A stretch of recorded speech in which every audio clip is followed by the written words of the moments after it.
সারাদিনে যারা এক ওয়াক্ত নামাজ পড়লা না, প্রিয় সন্তান, 16 বছর বয়সী, 18 বছর বয়সী বাবা, তোমার উপরে তো নামাজ ফরজ বাপ। তো সারাদিনে যারা এক ওয়াক্ত নামাজ পড়ো নাই, তো তোমার আখের গন্তব্য কোথায়? এই অবস্থায় যদি তুমি নাফরমানের মৃত্যু হয়, তো তুমি কই পৌঁছবা বাপ? তোমার কি বুঝে ধরে না এটা? সকাল থেকে রাত পর্যন্ত সারাক্ষণ যে মোবাইলে নারী দেখে, ছবি দেখে, অশ্লীল দৃশ্য দেখে, তো এর শেষ ঠিকানা কোথায়? তুমি বলো ভাইয়া, তোমার যদি কোনো বিবেক থাকে, যদি মানুষ হয়ে থাকো, যদি মুসলমানের ঘরে জন্ম নিয়ে থাকো, যদি আল্লাহ বলে কারো নাম শুনে থাকো, যদি নবী মুহাম্মদ সাল্লাল্লাহু আলাইহি সাল্লাম বলতে কারো নাম শুনে থাকো, কোরআন বলতে যদি কোনো কিতাব শুনে থাকো, ইসলাম বলতে কোনো ধর্মের নাম যদি শুনে থাকো, তুমি ভেবে দেখো তো বাপ, এই নারী, ছবি, এই মদ, জুয়া, জিনা, ব্যভিচার, এই সুদ, ঘুষ, এই জোর জুলুম, চুরি, ডাকাতি, ছিনতাই, রাহাজানি, মানুষের উপরে অন্যায় জুলুম করা, মানুষের সম্পদ লুণ্ঠন করা, মানুষের উপরে জোর জবরদস্তি করা, হারাম করা, এর কি কোনো শেষ নাই? কথা বলে না, এর শেষ নাই? বলে না ভাই, কোনো শেষ নাই? ফেরাউন শেষ হয় নাই, নমরুদ শেষ হয় নাই, সাদ্দাত, কারুন শেষ হয় নাই? তুমি তার চাইতে বড় ক্ষমতাধর, তুমি তার চাইতে বড় ক্ষমতাধর হয়ে গেলা। আওয়ালাম ইয়ালাম আন্নাল্লাহা কাদ আহলাকা মিন ক্বাবলিহি মিনাল কুরুনি মান হুয়া আশাদ্দু মিনহু কুওয়াতান ওয়া আকসারু জামআ। আল্লাহ কারুনকে বলছে এই কথা, কোরআনে আছে। কারুনকে যখন মুসা আলাইহিস সালাম বলছে, হে কারুন, আল্লাহর দেওয়া এই সম্পদ তোমারে আল্লাহ অঢেল সম্পদ দিছে, তুমি যাকাত দাও, তখন কারুন বলছে এগুলো আল্লাহ দেয় নাই, এই মুসা, এগুলা ইন্নামা উতিতুহু আলা ইলমিন ইনদি, আমার বুদ্ধি, আমার মেধা, আমার পরিশ্রম খাটাইয়া আমি এগুলো কামাই করছি, আল্লাহ দেয় নাই। খোদার কসম, আল্লাহ তখন বলছে, হায় কারুন, তুমি জানো না তোমার চাইতে অনেক বেশি শক্তিধর, তোমার চাইতে অনেক বেশি সম্পদওয়ালা বহু নাফরমান ইতিপূর্বে আমি এই পৃথিবীতে ধ্বংস করে দিয়েছি, ধ্বংস করে দিয়েছি। কারুন, তুমি জানো না, তুমি আমারে চেনো নাই, তুমি কার লগে বেত্তমিজি করতেছো বুঝতেছো না। ওয়া খাসাফনা বিহি ওয়া বিদারিহিল আরদা, আল্লাহ তাআলা বলেন, আমি তখন কারুনকে তার ঘরগুলো সহ, সম্পদ ভান্ডার সহ জীবন্ত মাটির নিচে টেনে দাফন করে দিল, খালাস, শেষ করে দিল। কোরআনুল কারীমের মধ্যে আছে কওমে সামুদ, আল্লাহ বলছে আল্লাহর একটা নাফরমান জাতি ছিল, সামুদ জাতি, হযরত সালেহ আলাইহিস সালামের জাতি। তাআলার নাফরমানি করছে এত বেশি পরিমাণ, কোনোভাবে নবী তাদেরকে ফিরাইতে পারে নাই, বরং তারা অহংকারী করত। একদিন রাত গভীরে তারা ঘুমাইছে, একজন ফেরেশতা তাদের মহল্লার মধ্যে আইসা আল্লাহর কুদরতে একটা চিৎকার দিছে, শুধু একটা চিৎকার দিছে ফেরেশতা, ফাসবাহু ফি দিয়ারিহিম জাসিমিন। কোরআনে আছে, সকালবেলা দেখছে যে সমস্ত মানুষ, তাদের পেটের বাচ্চা, কুলের বাচ্চা, দুধের বাচ্চা, জওয়ান, বুড়া, সব উপর হইয়া পইরা সব মরে গেছে। কোরআন শরীফের আয়াত, সব শেষ হয়ে গেছে। এজন্য ভাই, আল্লাহ আছেন, আল্লাহ আছেন, আল্লাহ আছেন, আল্লাহ আছেন, তিনি দেখতেছেন বাবা। ওয়া না'লামু মা তুওয়াসবিসু বিহি নাফসু, আল্লাহ বলেন, বান্দা, তোমার অন্তরের গভীরে যে গুনাহের চাহিদা, কুমন্ত্রণা, আমি তাও জানি। তোমার মনে কি কি হারাম কল্পনা, নারী দেখে দেখে, ছবি দেখে দেখে, রাস্তার মেয়ে দেখে দেখে, উলঙ্গ দৃশ্য দেখে দেখে তুমি কি কি গুনার কল্পনা করতেছ, আমি জানি। সুদের টাকা দিয়া, হারামের টাকা দিয়া, কিস্তির টাকা দিয়া তুমি কি কি গুনার পরিকল্পনা করছো, আল্লাহ বলেন আমি তা জানি, আমি তা জানি। তুমি নারী নিজের রূপ দিয়া, যৌবন দিয়া কারে কারে দেখাইবার লাগা বাইরে বাইরে ঘুরতেছ, আমি জানি বান্দা। আল্লাহ বলে, আমি জানি, সব জানি, আমি সব জানি, আমি ছাড়বো না বান্দা, আমি ছাড়বো না, আমি ছেড়ে দেব না বান্দা। অতএব আমাদের জন্য এটা উচিত, আমরা যদি কেউ না ভাবি আখেরাত কার জন্য, এই কোরআন তাহলে কার জন্য নাজিল হলো বাবা? আমরা এখানে সবাই মুসলমান, ছেলেরা তোমরা মুসলমান, আমার বাপ, তুমি বলো বাপ, তাহলে এত বড় কোরআন তাহলে কার জন্য নাজিল হলো? আমাদের নবী সাল্লাল্লাহু আলাইহি সাল্লামের 23 বছরের চোখের পানি কার জন্য? তাই তিনি কার জন্য তায়েফের রক্ত বহাইলেন? কেন তিনি পেটে 2টা পাথর বাঁধলেন ক্ষুধার কষ্টে? উহুদের যুদ্ধে তিনি দান দান শহীদ করলেন কেন বাপ? সারা রাত দাঁড়িয়ে থেকে ফজরের আজান পর্যন্ত নবী কাঁদতেন, চোখের পানি ফেলতেন। আম্মা জান আয়েশা বলছেন, হাত্তা তাওয়াররামাত কাদামাহু, নবীজির 2টা পা মুবারক ফুলে ফুলে যাইত, ফুলে যাইত, ফুলে যাইত। উম্মতের জন্য কাঁদতেন, উম্মতের জন্য কাঁদতেন, উম্মতের জন্য কাঁদতেন। আজ সেই উম্মত এক ওয়াক্ত নামাজ পড়ে না। আমি সব সময় আফসোস করি বাবা, আমার জীবনের একটা আশ্চর্য জিনিস লাগে আমার কাছে, যে আরে মনে করেন আজকে 21 বছর আমি ওয়াজ করি, 21 বছর আলহামদুলিল্লাহ। তা আমার একটা দুঃখ আর কি, যে 21টা বছর ধরে, মানে আশ্চর্যের কথা হলো আজকে আমাদের দুঃখ যে আমরা মুসলমানদেরকেই দিবানিশি, মুসলমান পরিচয়দারীদেরকেই দিবানিশি নামাজের জন্য ওয়াজ করতে হইতেছে। এর চাইতে বড় আফসোসের বিষয় কি? মুসলমানকেই বুঝাইয়া পারলাম না যে নামাজ তার উপরে ফরজ।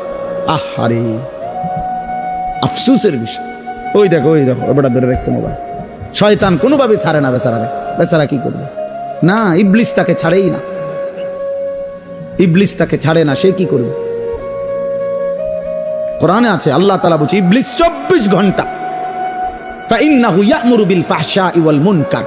ইবলিস 24 ঘন্টা মানুষকে অশ্লীলতা, বেহায়াপনা, নারী, জিনা, ব্যভিচার, অসভ্যতা আর যাবতীয় গুনার কথা বলতেই থাকে। ও ছাড়তে চায় না, ছাড়েই না কোনোভাবে। ইজা যাকারা খানাসা ওয়া ইজা গাফালা ওয়াসওয়াসা। নবী বলছেন শয়তান সারাক্ষণ উৎপেতে থাকে। যখনই কোনো বান্দা আল্লাহর জিকির করে শয়তান একটু দূরে সরে যায়, যখনই জিকির বন্ধ করে অমনোযোগী হয় শয়তান আবার গুনাহের ওয়াসওয়াসা দিতে থাকে। তোমাকেও, আমাকেও, জওয়ানকেও, বুড়াকেও। এই জন্য 60 বছরের চাচারও বিড়িখানা শেষ হয় না।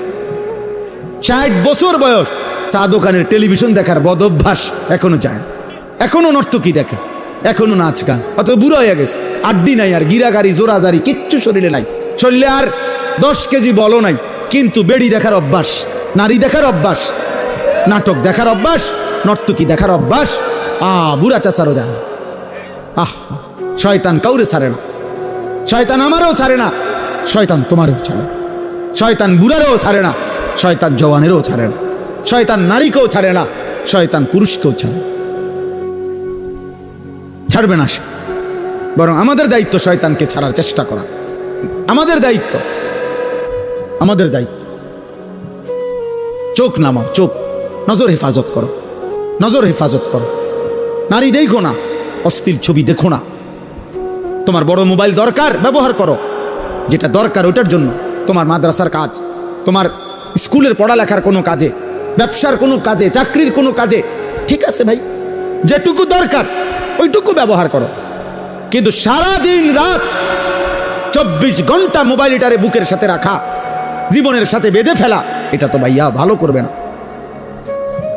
আমরা চেষ্টা করলাম বুঝাইতে, রাত গভীরে আমি বললাম ইয়াগুদ্দু মিন আবসারিহিম, আল্লাহর ওয়াদা, ইন্নাল্লাযীনা ইউহিব্বুনা আন তাশিআল ফাহিশাতু ফিল্লাযীনা আমানু লাহুম আযাবুন আলীমুন ফিদ দুনিয়া ওয়াল আখিরাহ। নওজোয়ান শোনো এই কোরআনের আয়াত। আল্লাহ বলছে যাদের দ্বারা সমাজে অশ্লীলতা ছড়িয়ে পড়ে, বেহায়াপনা ছড়িয়ে পড়ে, আমি তাদেরকে দুনিয়াতেও কঠিন শাস্তি দেব, আখিরাতেও কঠিন শাস্তি দেব। ফিদ দুনিয়া ওয়াল আখিরাহ, কোরআন শরীফের আয়াত। আল্লাহ ওয়াদা দিছে এখানে, আল খাবিসাতু লিল খাবিসিন ওয়াল খাবিসুনা লিল খাবিসাত। এই যুবক শোনো, আল্লাহ বলছে যেই যুবকের চরিত্রহীন, যেই যুবক নারী, ছবি, অশ্লীল, জিনা, ব্যভিচার, নিজের হাতকে নিজের লজ্জাস্থানে নাপাক কাজে ব্যবহার করছে, এই অসভ্য, দুশ্চরিত্র, লম্পট, আল্লাহ ওয়াদা দিছে নাফরমান, মনে রাখিস তোর বউও মিলবে এমন খবিস। এই যে কোরআন শরীফ আল্লাহর ওয়াদা। আল্লাহ বলছে খবিস, তোর বিবিও হবে খবিস। তুই তখন বুঝবি, তোর বেডি যখন আরেক বেড়ার লগে চলবো তখন বুঝবা দুনিয়া অন্ত মানুষের বেডি চাও, টের পাও না। তোমার বিবি বিয়ে করার পরে যখন দেখবা অসৎ, 2 নাম্বার, চরিত্রহীন, তখন বুঝবা বাবা। কোন স্বামী যদি শোনে 12 বছর পরেও আমার স্ত্রী পরকীয়ায় আসক্ত, অন্য পুরুষের লগে আসক্ত, ওই স্বামীর তখন আর দুনিয়ায় কিছুই থাকে না। 1000 কোটি টাকাও তখন কিছু হয় না, তার জীবনটাই তখন জাহান্নামে টুকরা হয়ে যায়। আমি একজন না, আমি এমন শত শত মানুষ জানি। কত মানুষ আমাদের কাছে 400 কোটি টাকার মালিক, বেটা 400 কোটি টাকার মালিক, এমন ভদ্রলোকের চোখের কান্না আমি দেখছি। পরিবারের কষ্ট, পরিবারের অশান্তি, বলতেছে হুজুর গোটা পৃথিবী জানে। সকালবেলা আমার অফিসের হাসি দেখলে, আমার 1 কোটি 20 লাখ টাকা দামের 4টা গাড়ি প্রতিদিন আমার ঘরের সামনে রেডি থাকে, ড্রাইভার 4 জন আলাদা। আমার যেদিন যেটাতে মন চায় আমি সেটাতেই উঠি। প্রতিটা গাড়ির ন্যূনতম দাম 1 কোটি 20 লাখ টাকার উপরে। বালিশান বাড়ি, কিন্তু পৃথিবীবাসী মনে করে আমি কত সুখী, কিন্তু আমি জানি হুজুর আমার একাকিত্ব রাত নির্ঘুম কাটে। শত শত রাত আমি কোনোদিন এক ফোঁটা ঘুমাইতে পারি না।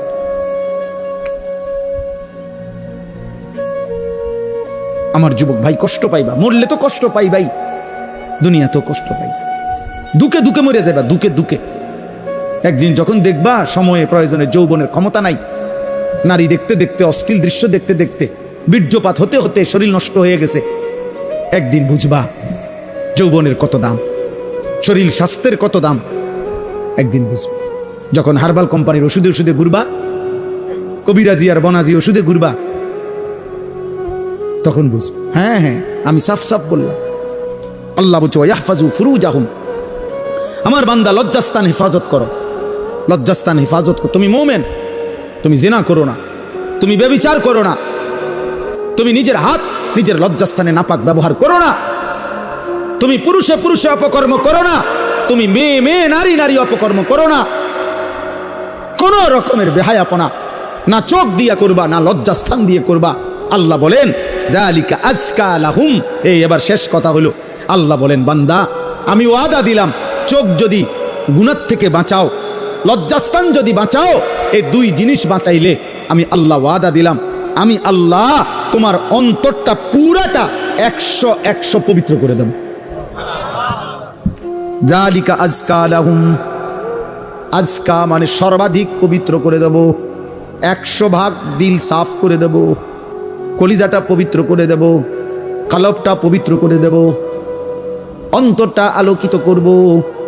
বসে থাকবা জমিনে, তাকাইলে চোখ বন্ধ করলে দেখবা আর শাজিমে, আর শাজিমে মান তারাকাহা মাখাফাতি আবদালতুহু ঈমানান ইয়াজিদু হালাওয়াতাহু ফি কলবি। আল্লাহ বলেন হাদিসে কুদসিতে, আমার যে বান্দা আমি আল্লাহর ভয়ে চোখ নামানো ভিন নারী থেকে, হারাম ছবি থেকে, আল্লাহ বলেন সাথে সাথে আমি আল্লাহ আমার ওই বান্দার দিলের মধ্যে ঈমানের স্বাদ, ঈমানের মজা, এমন ঈমান এমন নূর আমি দেব, আমার বান্দা তৎক্ষণাৎ ঈমানের মজা পাইতে থাকবে। এজন্য আল্লাহর নবী বলেন হে আলী, নবীর সাহাবী আলীকে বলছে, নবীর জামাতা ফাতেমার স্বামী, আল্লাহর নবী বলেন আলী লা তুতবিইন নাযরাতান নাযরা, কোন নারীর প্রতি যদি হঠাৎ নজর পড়ে যায় তাইলে দ্বিতীয়বার আর ওই নজর ফিরাইও না, আর তাকাইও না, প্রথমবারেই চোখ নামিয়ে ফেলো। ফা ইন্না লাকাল উলা ওয়া লাইসাত লাকাল আখিরা, প্রথমবারের হঠাৎ নজর মাফ, কিন্তু দ্বিতীয়বার ফিরে চাইলে এইটা আর মাফ হবে না, এটা আর মাফ হবে না। হযরত জারির ইবনে আব্দুল্লাহ বাজালি রাদিয়াল্লাহু তাআলা আনহু বলছেন, ইয়া রাসূলুল্লাহ, আমি যদি হঠাৎ কোনো নারীর প্রতি আমার নজর পড়ে যায় আমি কি করব? নবী বলেন ইসরিফ বাসারাকা, সাথে সাথে চোখ ফিরিয়ে নাও। আল্লাহ আমাদেরকে তৌফিক দান করেন। ইন্নাল্লাহা খাবীরুম বিমা ইয়াসনাউন। এই শেষ কথাটা শোনো ভাই, আল্লাহ বলছে বান্দা, ইয়াসনাউন অর্থ হলো যত কৌশলে, যত গোপনে, যত একাকিত্বে, যত বুদ্ধি খাটাইয়া, যত সালাকি কইরা, তুমি যতভাবেই তুমি গোপন গুনাহ করো না কেন, রাতে অন্ধকারে লাইট নিবাইয়া, সিটকারি লাগাইয়া, দরজা বন্ধ কইরা, রাতের 2টা ইয়ারফোন লাগাইয়া, শব্দ ছাড়া তুমি যত বুদ্ধি খাটাইয়াই নারী দেখো, ছবি দেখো, উলঙ্গ দৃশ্য দেখো, হারাম সম্পর্ক করো, খোদার কসম আল্লাহ বলে আমি খবর রাখি, আমি জানি, আমি জানি, আমি দেখি, আমি শুনি, আমি বুঝি। ইন্নাল্লাহা খাবীরুম বিমা ইয়াসনাউন। এজন্য বাপ একটা ভাই, এ শেষ যে কয়জন মানুষ টিকলেন, আমি প্রথমেই অনুমতি দিছি, কোনো অসুবিধা নাই, যে কয়জন আস্তে আস্তে ওরা বুঝছে যে হ্যাঁ এনে কিচ্ছা হইতো না, হ্যাঁ কোনো সমস্যা নাই, এই তো ভোট না, আমি যে ভোট চাইতাম আইছি যে সবার ভোট দরকার না, ভোট দরকার নাই, আমার কোনো মার্কা নাই, আখিরাতের আশায় আসছে, আখিরাতের আশা। অতএব আমরা প্রত্যেক ইনশাআল্লাহ গুনাহ ছাড়ব। বলেন ইনশাআল্লাহ, বলেন ইনশাআল্লাহ, বলেন ইনশাআল্লাহ। একটা গুনাহ ছেড়ে দেওয়া উচিত।